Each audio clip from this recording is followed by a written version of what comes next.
বিসমিল্লাহির রহমানির রহিম। আসসালামু আলাইকুম প্রিয় শিক্ষার্থী, আশা করি স্বাস্থ্যবিধি মেনে ঘরে ভালো আছো, সুস্থ আছো। তোমাদের সাথে কোভিড-19 কারণে আমরা সরাসরি ক্লাসে অংশগ্রহণ করতে পারছি না, তাই অনলাইনের মাধ্যমে ক্লাস নিতে হচ্ছে। সুতরাং তোমরা ক্লাসগুলো আশা করি ফলো করবা। তাহলে আজকের ক্লাসে সবাইকে শুভেচ্ছা।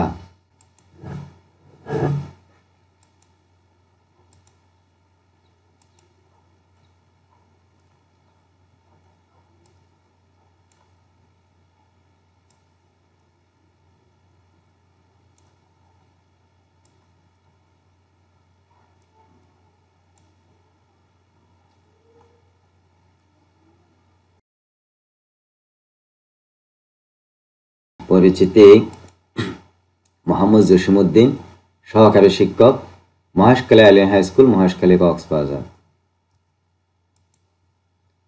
শ্রেণী নবম দশম, বিষয় জীববিজ্ঞান, অধ্যায় 13, জীবের পরিবেশ।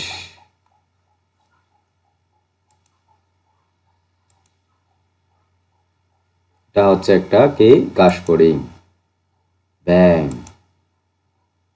সাপ, ঈগল। তাহলে ব্যাঙ, ঘাসফড়িং, সাপ, ঈগল।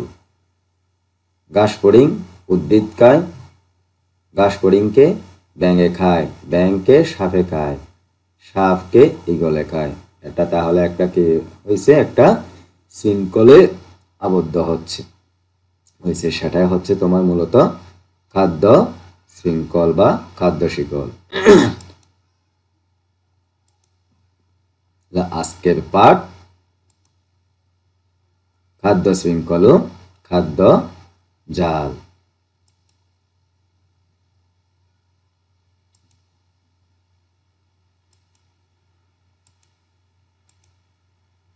শিকন ফল,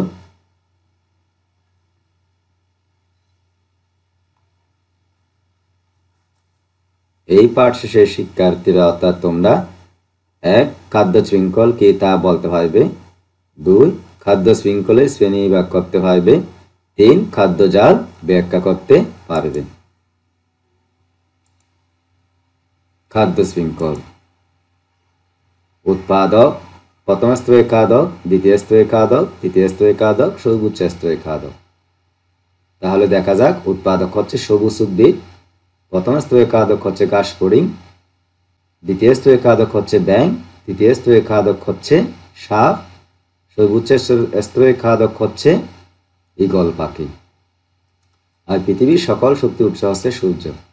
ঘাসফড়িং উদ্ভিদ খায়, ঘাসফড়িংকে আবার ব্যাঙে খায়, ব্যাঙকে আবার সাপে খায়, সাপকে আবার ঈগলে খায়। তাহলে এটা একটা শৃঙ্খল হয়েছে না শিক্ষার্থী বন্ধুরা? এটা একটা তাহলে শৃঙ্খল হয়েছে, যার নাম খাদ্য শৃঙ্খল। হ্যাঁ দেখো, খাদ্য শৃঙ্খলে খাদ্য শক্তি উৎপাদক থেকে শুরু করে বিভিন্ন স্তরের খাদকদের মধ্যে প্রবাহিত হয়। তাহলে একক কাজ, তোমরা খাদ্য শৃঙ্খলের সংজ্ঞাটা লিখো। তাহলে আশা করি লিখে ফেলছ। খাদ্য শৃঙ্খলের শ্রেণী বিভাগ। খাদ্য শৃঙ্খল: শিক্ষাজীবী খাদ্য শৃঙ্খল, পরজীবী খাদ্য শৃঙ্খল, মৃতজীবী খাদ্য শৃঙ্খল। মৃতজীবী খাদ্য শৃঙ্খল: মৃতদেহ, একটা গবাদি পশু, গরুর একটা মৃতদেহ। ছত্রাক, একটা কেঁচু। তাহলে এটা হচ্ছে একটা মৃতজীবী খাদ্য শৃঙ্খল, মৃতদেহকে ছত্রাকে পচিয়ে ফেলে, আবার এই ছত্রাকগুলোকে, কেঁচুকে পচানো অংশগুলো, পচানো বস্তুগুলো কেঁচুকে গ্রহণ করে।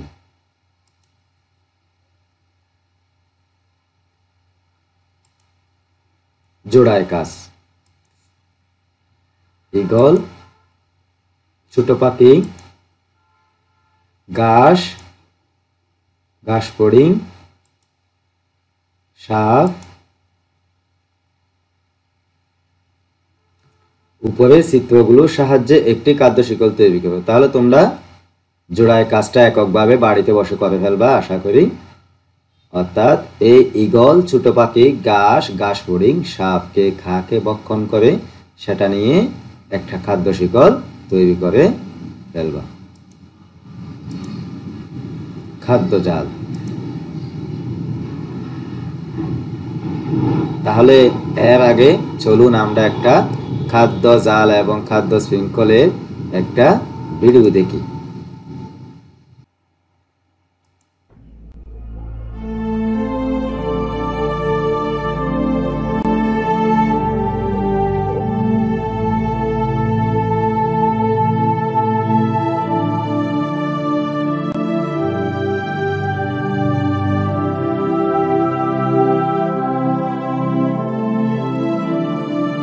তাহলে ভিডিওটা দেখো।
আশা করি ভিডিওটা দেখছো এবং ভিডিওতে সব কিছু চলে আসছে।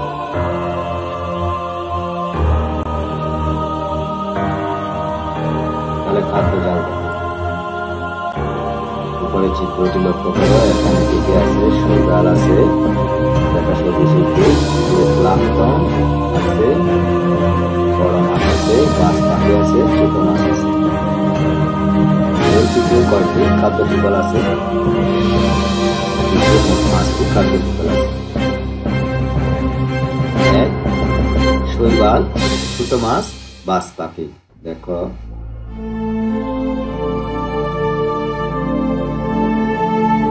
2 শৈবাল, ছোট মাছ, বড় মাছ, বাজ পাখি।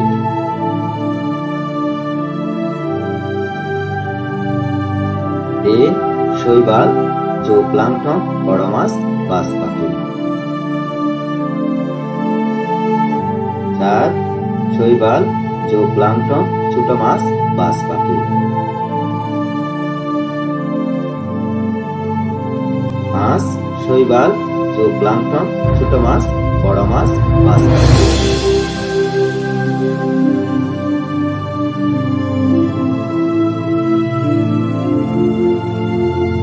এভাবে বয়স কয়েকটি খাদ্য শিকল একত্রিত হয়ে একটি জালের মতো গঠন তৈরি করে, তাকে খাদ্য জাল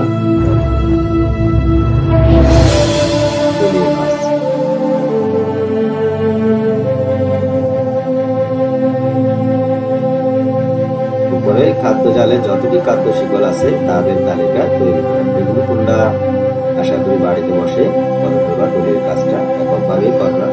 কাজগুলো মূল্যায়ন। খাদ্য শিকল কাকে বলে? খাদ্য শিকল কয় ধরনের, কি কি? কাঠফড়িং, ব্যাঙ, সাপ, পুঁইশাক। খাদ্য শিকলটিতে উৎপাদক এবং খাদক সমূহ চিহ্নিত করো। শিকারজীবী খাদ্য শিকল কাকে বলে? পরজীবী খাদ্য শিকল কাকে বলে? মৃতজীবী খাদ্য শিকল কাকে বলে? মৃতজীবী খাদ্য শিকলের একটি উদাহরণ দাও। এই কাজগুলো তোমরা বাড়িতে বসে বসে করো। খাদ্য জাল কাকে বলে? এবার দেখো একটা বাড়ির কাজ। সবগুলা কিন্তু প্রিয় শিক্ষার্থী বাড়ির কাজ, যেহেতু আমরা অনলাইনে ক্লাস দিচ্ছি।